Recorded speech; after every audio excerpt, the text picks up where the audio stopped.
આજ તો હવારમાં ઉઠીને પીધો વેટકો ભરીને ચા. હજી ચા પૂરો ન થયો તો આપણા મહારાજ પણ પહોંચી ગયા હતા. એમાં હતો એવું, આજે મારા બાપુને બેરવાનો હતો હરાદમાં, એટલે હું થઈ ગયો તો કમ્પ્લેટ. કેમ કે મારે બેવાનું હતું વિધિમાં. અહીંયા વિધિમાં બેવાનું હતું નાનકડા ભાઈ ને, પણ એ મોરબી થી આવતો હતો એટલે એને લાગી વાર, એટલે વિધિમાં બેહવું પડ્યું આપણે. પછી તો અમારા મહારાજે જે વિધિ થાય કરી દીધી ચાલુ.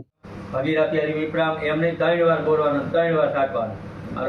મોડું થયું આટલા ટાઈમમાં હું ક્યાંય વિધિમાં બેઠો નતો, એટલે લાગતું હતું થોડુંક અઘરું. વિધિ ચાલુ હતું ને આ બાજુ બેઠા હતા આપડા બધા ભાઈઓ. પછી તો અમારે વિધિ આલી હતી 2 થી 3 કલાક. કેમ કે અમારા મહારાજ જે વિધિ કરે એમાં કઈ ખામી રાખે ને, એ પરફેક્ટ કામકાજ કરે. વિધિ પૂરી થઈ એટલે મહારાજે કીધું આ હરદ નાખ્યો ઘર ઉપર. એટલે આપડે તો છત હતી એટલે આપડે તો 5 કોરિયા મૂકી દીધા. પછી છત ઉપરથી નીચે આવ્યો, એટલે નીચે આવીને મારા બાપુને પાતા હતા બધા ભાઈઓ પાણી.